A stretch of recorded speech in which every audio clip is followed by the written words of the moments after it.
Namaskar. I am grateful to all of you who have joined today to commemorate the 80th anniversary of the Quit India movement, which was an important milestone and a landmark in India's struggle for freedom and was the last and undoubtedly the sharpest struggle for freedom ever waged against the British rule in India. I thank the Indian Mission and the Indian Council for Cultural Relations for hosting this talk during the commemoration of the 75th anniversary of India's independence. In 1942, the Quit India movement was launched in Bombay by Mahatma Gandhi on 8th August, which demanded an end to the British rule in India. Gandhiji made a call to do or die in his Quit India speech, which he delivered at the Gavalia Tank ground on that day. The Quit India movement surpassed all the earlier movements, including the Great Revolt of 1857, in dimensions and intensity. People from all the provinces of India took part in it. The upsurge of masses and their readiness to sacrifice everything for the emancipation of the motherland showed their grim determination to throw off the foreign oppression. It was a civil disobedience movement launched because of Mahatma Gandhi's call for satyagraha. Since 1936, he had been in his Sevagram ashram in Maharashtra, leading a life of voluntary poverty and bread labor, and was involved in mobilizing and training Indians to dedicate themselves for the constructive programs for establishing justice and dignity for the poor people living in the villages of India. The Second World War had reached the Indian shores by 1941-42. This had shaken the invincible image of the British forces. There was immense fear and anxiety among the Indian masses and resentment against the humiliating, uncivilized, and obscene behavior of the white soldiers towards Indians. Gandhiji appealed for calm amidst fear and uncertainty and recommended establishing of the village defense units to guard against looting and robbing in times of anarchy. On 25th February 1942, Winston Churchill, the then Prime Minister of England, appointed a subcommittee to study the Indian problem. The committee sent Sir Stafford Cripps, a British statesman, a member of the War Cabinet, and a diplomat to discuss the British government's draft declaration on the Constitution of India with certain conditions. It said that India should be made a republic with the condition that she will join the Commonwealth as a dominion associated with the United Kingdom. Cripps wanted to hold discussions with the representative Indian leaders from all parties about this proposal. He came to India with a personal prestige, goodwill, and authority on 22nd March 1942 and began his work on the same day. He met most of the Indian leaders except Mahatma Gandhi.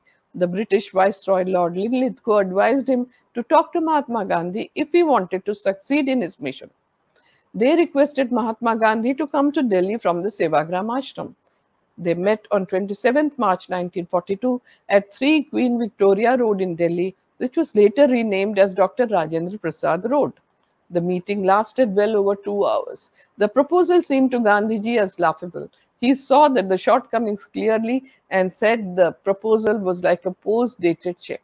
Later, Cripps reported about Gandhiji's remarks in these words, and I quote, "He said he thought it would have been better if I had not come to India with a cut and dried scheme to impose upon Indians." Unquote.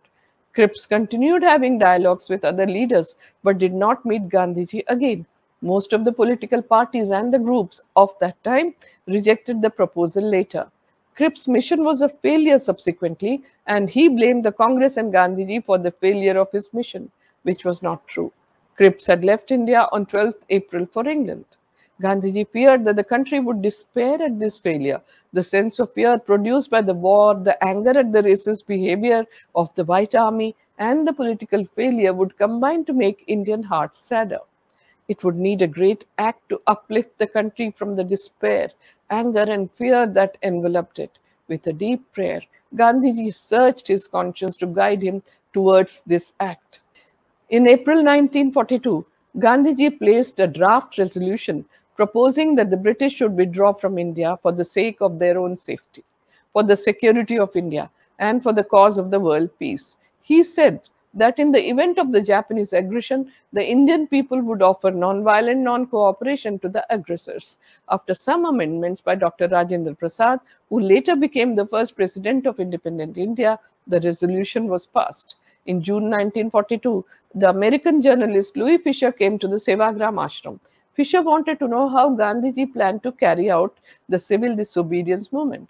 Gandhiji clarified that the demand that the British should withdraw from India was made only after Cripps returned to England. Cripps' visit to India had raised the hopes of the Indians, and the British government had also contributed to raise people's expectations. When the Cripps mission failed, all this hope turned to dust. The concern before Gandhiji was to place a strategy of the program that could fill the void and unrest and arrest the spread of despondency and melancholy in the country. He had realized that the British presence in India was the real obstacle to the resolution of the Indian problems. Gandhiji's philosophy was based on the principles of truth and non-violence. His dream was rooted in an immense and inexhaustible faith in the people of India. He had the confidence that the ordinary people of India were capable of offering immense sacrifice for the freedom of the country. This could even include the voluntary sacrifice of life by a large mass of people. In May, June, and July 1942, Gandhiji was extremely busy in the preparations before launching the movement of Satyagraha. He prepared the transfer of power document for launching the struggle. His women associates and disciples such as Miraban, Khurshid Ben Nauroji, Mridula Sarabhai, Rajkumari Amrit Kaur, and others were sent on the tour of different provinces to prepare the public for participating in the movement. He called his associates and confided in them about his plans. Gandhiji was confident that the strategy would evolve in response to the changing circumstances. He felt instinctively that now was the time to test nonviolence. In all his experiments with nonviolence, Gandhiji had remained steadfast to the ideals, but changed his strategy to suit the demands of the situation facing him. From the beginning, Gandhiji had faith in one force, the power of truth as God. The British government had made full preparation to suppress the movement even before it was launched. They even planned to fly Gandhiji and some other leaders to Aden or Uganda, but it was given up in view of Gandhiji's health and opposition of the Indian members of the Viceroy's Executive Council, and it was decided instead to detain Gandhiji in Pune in Maharashtra. The main emphasis in the Quit India resolution was that non-violence is the basis of the movement. It also said that ending the foreign rule is our aim, subject to inexorable condition of non-violence. There was no mention of any type of sabotage and violence, and they directed the movement to follow the traditional practice of satyagraha. The British government was prepared in every respect 4 days before the leaders met in Bombay in the first week of August 1942 for the session. Thousands of people had reached Bombay and awaited Gandhiji's command, and their focus was on the events that were to unfold at the Gavalia Tank Ground. The volunteers were no less enthusiastic than the leaders. Their faces glowed despite the fatigue of sleepless nights over the previous 2 or 3 days. As the leaders came on the stage, the crowds hailed them. The enthusiasm, the passion, and hailing did not disturb the meticulous organization. Maulana Abul Kalam Azad, the president of the session, was not only a captivating speaker, but also an able organizer. He took the reins of the meeting in his hands as soon as he sat on the dais. The mood of the meeting was best captured in the speech given by Gandhiji's closest associate, Sardar Vallabhbhai Patel. Each sentence inspired people to struggle, demolished the charges made by the opponents, and yet it had the discipline of a satyagrahi soldier. Sardar Patel said, and I quote, "We are starting the last struggle for independence, so some persons threaten us and say that if we start the struggle, we will invite trouble. Some advise that we will be hampering war efforts. We have answers to all these threats and advices. We are promised independence after the war, but we have no faith that they will free us. We do not want to drive them by violence. Our weapon is non-violence. That weapon has enhanced our prestige since the last 20 years. Your act should be non-violent. The eyes of the world are fixed on us, and so everybody amongst us has to show to the world what and where India is. Till Gandhiji is out, he is our commander. But if he is arrested, then nobody's responsibility will be on nobody's head. All the responsibility will be on the heads of the Britishers. The responsibility of chaos will also be there. There is no other way. We want to be independent. We won't tolerate our slavery even for a moment. Unquote. Gandhiji had spent the past 4 months in deep anguish and turmoil for making the mass awakening possible. When he rose to speak at the session, there was pin drop silence and high expectations among the leaders and the audience. Gandhiji was not certain what he was going to tell people. He could not sleep last night as there was much pressure to say so much, and he wondered how he would manage that. But immediately he thought that if God wanted him to speak, he will help him to talk. Otherwise, he would just say that he was not certain what he wanted to tell people today. But God helped Gandhiji to speak up. Gandhiji was also skeptical that maybe today could be the last moment of his life. But again, he thought that if God plans to get this task done by him, he will give him strength. And God gave him just that. Gandhiji addressed the sessions thrice. He opened his heart on August 8, 1942. Delegates listened attentively to his 2.25 hour long speech. Gandhiji bared his soul before the enduring and enthusiastic audience. He said, and I quote some excerpts from the long speech: "You may take it from me that it is a matter of life and death. We must unite without the slightest mental reservation on the part of either community in the effort to be free from the shackles of this empire. I, therefore, want freedom immediately, this very night, before dawn, if it can be had. I have traveled all over India as perhaps nobody in the present age has. The voiceless millions of the land saw in me their friend and representative, and I identified myself with them to an extent it was possible for a human being to do. I saw trust in their eyes, which I now want to turn to a good account in fighting this empire upheld on untruth and violence. However gigantic the preparation that the empire has made, we must get out of its clutches. Every one of you, from this moment onwards, consider yourself a free man or woman and act as if you are free and no longer under the heel of this imperialism. It is not a make believe that I am suggesting to you. It is the very essence of freedom. The bond of the slave is snapped the moment he considers himself to be a free being. Here is a mantra, a short one that I give you. You may imprint it on your hearts and let every breath of yours give expression to it. The mantra is do or die. We shall either free India or die in the attempt. Keep jails out of your consideration. If the government keeps me free, I will spare you the trouble of filling the jails. I will not put on the government the strain of maintaining a large number of prisoners at a time when it is in trouble. Let every man and woman live every moment of his or her life hereafter in the consciousness that he or she lives for achieving freedom and will die if need be to attain that goal. Take a pledge with God and your conscience as witness. You will no longer rest till freedom is achieved and will be prepared to lay down your lives in the attempt to achieve it. He who loses his life will gain it. He who seeks to save it will lose it. Freedom is not for the coward or the faint-hearted. Unquote. Gandhiji made specific appeals to the press, the princes, the government servants, and the students. He spoke directly to the foreign press assembled at the venue and said, and I quote, "Through you, I wish to say to the world that United Nations who say they have a need for India have the opportunity now to declare India free and prove their bona fides. If they miss it, they will be missing an opportunity of their lifetime, and history will record that they did not discharge their obligation to India in time and lost the battle. I want the blessings of the whole world so that I may succeed with them." Unquote. After the speech, the streets of Bombay were agog with rumors that Gandhiji and other leaders would be arrested. In the early morning of 9th August at 4 a.m., Gandhiji was arrested along with his secretary Mahadev Desai and his British disciple Miss Madeline Slade, known as Meera Behan. Sardar Patel was arrested earlier at night for his turn speech. Gandhiji's wife, Kasturba Gandhi, and another of his secretaries, Pyarelal Nayyar, were given a chance. They could accompany Gandhiji if they so desired, albeit as prisoners. Otherwise, they were not to be detained. It was a difficult problem for Kasturba Gandhi. Should she accept imprisonment or stay out to carry on Gandhiji's work?